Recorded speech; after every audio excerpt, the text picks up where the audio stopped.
The space, the final frontier, and perhaps our greatest source of fear. For centuries, the night sky has captivated us, yet also confronted us with our insignificance.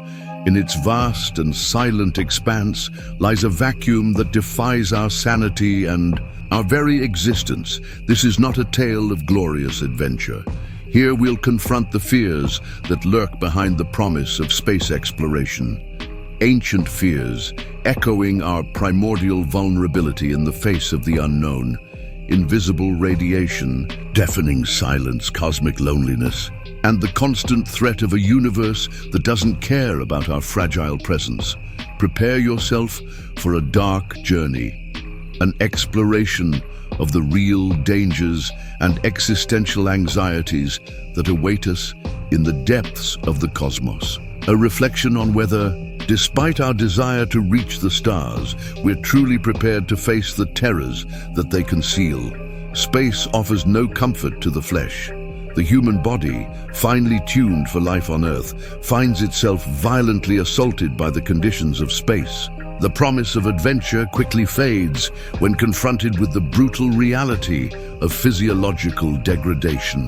Microgravity, seemingly benign, wages a silent war against our bones and muscles.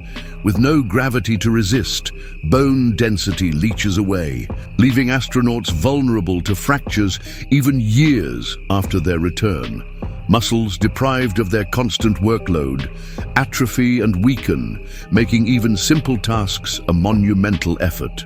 Imagine the crushing weight of your own fragility as your body slowly decomposes in the sterile environment of a spacecraft. But the absence of gravity is only the beginning. Beyond Earth's protective atmosphere lies a relentless bombardment of cosmic radiation, a silent killer that penetrates skin and bone, wreaking havoc at the cellular level. Each journey into the cosmos carries the risk of increased cancer rates, cataracts, and potentially irreversible neurological damage. Every day in space is a gamble with your long-term health, a Faustian bargain for the sake of exploration. Furthermore, consider the psychological toll. The vast emptiness of space is not inspiring for everyone. The constant hum of life support systems, the recycled air, the ever-present awareness of being trapped in a metal can millions of miles from home. These are the breeding grounds for anxiety, depression, and a creeping sense of isolation. The black void stares back, indifferent to human suffering. Sleep, that fundamental restorative process, becomes a battle.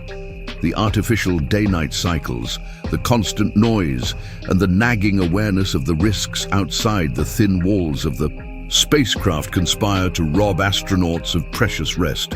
Sleep deprivation leads to impaired judgment, increased irritability, and a heightened susceptibility to errors. In space, a single mistake can be fatal. The overview effect, often touted as a profound spiritual experience, can also be a source of profound existential dread. Witnessing the Earth as a fragile oasis in the vastness of space can trigger feelings of awe, but also a crushing sense of insignificance and alienation. Some return from space with a newfound appreciation for life. Others return broken, unable to reconcile the beauty they witnessed with the cold, uncaring reality of the universe. Space travel is not a glorious adventure. It is a brutal ordeal. It demands a heavy price, a price paid in physical and mental health, a price that may ultimately outweigh the rewards. Life in space is not just a pursuit of discovery. It is a dance with death, where every moment is marked by unthinkable risks. Space, this vast and desolate abyss, reveals itself as a relentless enemy, demanding constant resilience and vigilance. Life support systems are the thin line between survival and catastrophe.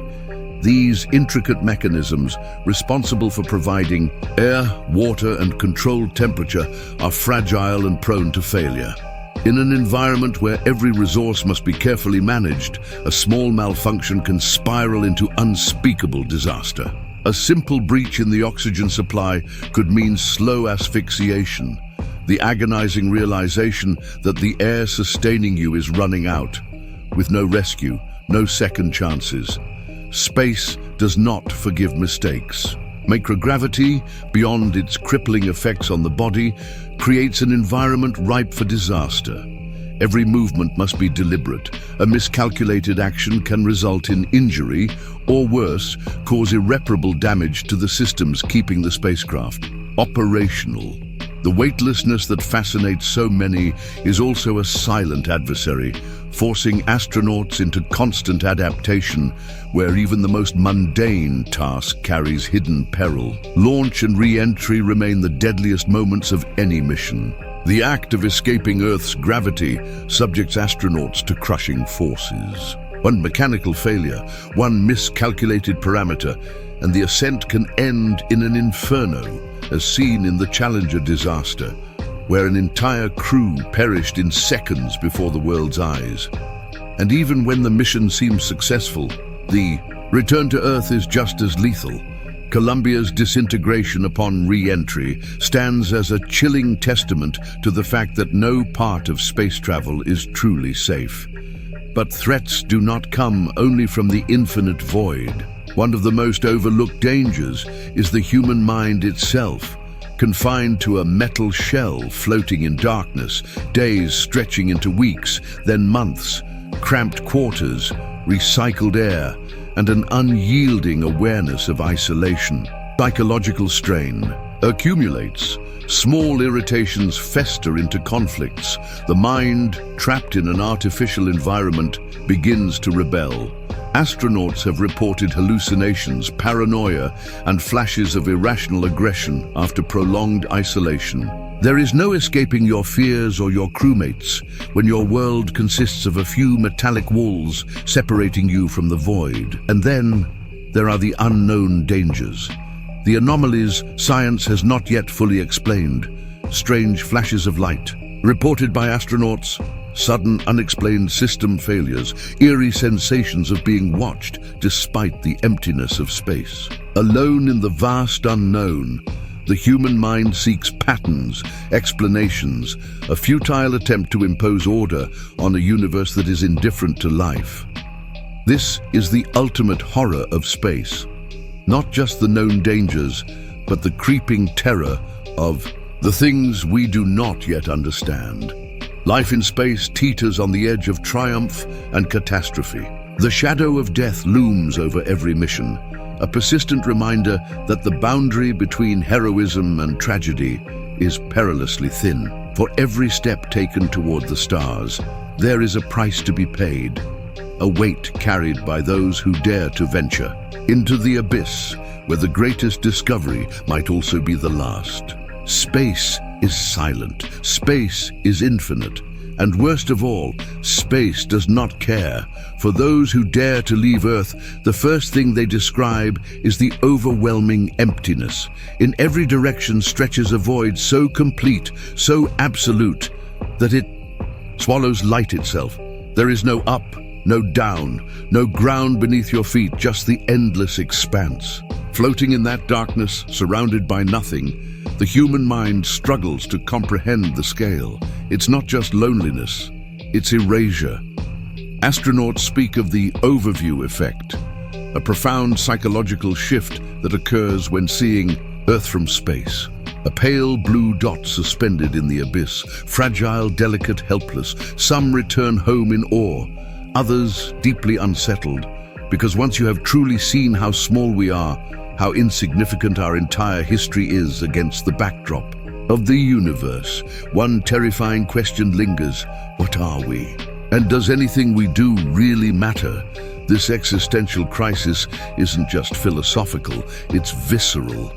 The thought that in space you are nothing more than a speck of organic material clinging to a machine, that no cosmic force is watching over you, that your survival is dictated by the thin metal walls of your spacecraft. It's enough to drive a person to madness. The universe offers no warmth, no refuge. It does not acknowledge your existence. And if it swallows you whole, no one will hear you scream. And then there's the fear of infinity itself, The human brain is not wired to grasp true infinity. We need boundaries, shapes, beginnings and endings, but space has none of that. It extends forever, cold, indifferent, empty. And the deeper we look, the deeper it stretches, revealing more galaxies, more void, more time beyond our reach. This is the true horror of space. Not death, not radiation, not the loss of gravity, but the sheer incomprehensible vastness of it all. The Bible speaks of this insignificance in Psalm 8:3-4.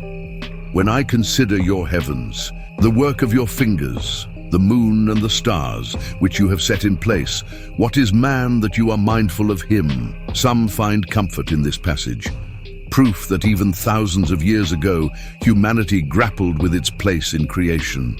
Others see it as a confirmation of our ultimate irrelevance, a whisper lost in the black. Even the most seasoned astronaut is not immune to the existential terror of space. To float endlessly in a place so vast that entire civilizations could rise and fall without leaving a mark. What could be more terrifying than that? But we are creatures of curiosity. No amount of existential insignificance has ever stopped us from pushing forward. Maybe that's why we explore space, not because it was made for us, but because despite its complete indifference, we refuse to look away. We fear the dark because we don't know what's lurking in it. But what if the darkness stretches forever? What if there's something watching from the void between the stars? For most of human history, the night sky was seen as a canvas for gods and myths. It was vast, yes, but it was familiar, mapped out with constellations, stories, prophecies. But modern astronomy changed everything. The more we learned, the more unsettling the truth became. The universe is not just big, it is unpredictable. It hides forces beyond comprehension, black holes that consume everything in their path. Rogue planets drifting through the abyss, stellar explosions capable of erasing entire solar systems in seconds. And then comes the most chilling thought of all. What if we are not the only ones out here? It's easy to romanticize the search for extraterrestrial life. Scientists scan the heavens for signals. Space agencies send probes to distant worlds because we assume contact would be a revelation, a meeting of civilizations. But what if the truth is much darker? What if the reason space is so silent is because something is making sure it stays that way? There's a theory known as the Great Filter. The idea that somewhere along a civilization's path to spacefaring dominance, there is a catastrophic event that inevitably destroys them. Either species wipe themselves out through war, resource, depletion, or a force beyond their control. And if that's true, it means one of two things. Either we are the first intelligent beings to make it this far, or we are next in line for annihilation. And what about the eerie anomalies? The unexplained signals from deep space that appear and vanish without explanation. The chilling accounts from astronauts who have reported hearing strange knocking sounds. Outside their spacecraft, the mysterious interstellar object known as Oumuamua, which some scientists theorized could have been an artificial probe. Space is silent, yes, but silence does not mean emptiness. Revelation 8:12 speaks of a cosmic reckoning. The fourth angel sounded his trumpet, and a third of the sun was struck, a third of the moon, and a third of the stars, so that a third of them turned dark. A third of the day was without light, and also a third of the night. This verse, written centuries ago, eerily echoes the reality of a universe where darkness is more common than light, where entire regions of space are void so empty, so devoid of stars and life, that scientists still don't fully understand why they exist. Maybe we are alone. Maybe the silence is only the sound of an indifferent universe. But if we aren't alone, then the question is no longer, is there something out there? The real question is, do we really want to find out? Perhaps the scariest possibility isn't that we've never made contact. It's that we have, and we shouldn't have. Fear is a survival mechanism. It warns us of dangers, keeps us alive. And when it comes to space, every fear is justified. The vastness, the isolation, the silence, the unknown. Everything about the cosmos should make us turn back. And yet, we don't. From the first humans, who looked up at the stars with wonder, to the civilizations that charted the heavens, to the modern explorers who strap themselves into rockets and leave everything behind, we have never stopped pushing forward. The terror of space is undeniable, but so is our insatiable curiosity. Every time we have feared the unknown, we have found ways to conquer it. When the deep ocean seemed endless, we built ships. When the skies seemed unreachable, we took flight. Now, as we stand at the edge of the void, staring into the great black abyss, we do not withdraw. Instead, we build spacecraft. We search. We dream. The Bible speaks to this relentless pursuit in Proverbs 25:2. It is the glory of God to conceal a matter. To search out a matter is the glory of kings. Perhaps the universe is full of secrets waiting to be uncovered. Perhaps fear is not meant to stop us, but to remind us of the weight of our footsteps as we tread into the unknown. The dangers will always be there. Space will always be cold, dark, and unforgiving. The shadows of existential dread will always linger. The silence may always remain unbroken. But none of that matters because we are human. And humanity does not stay in the darkness. We step into it, we claim it, we make the void ours.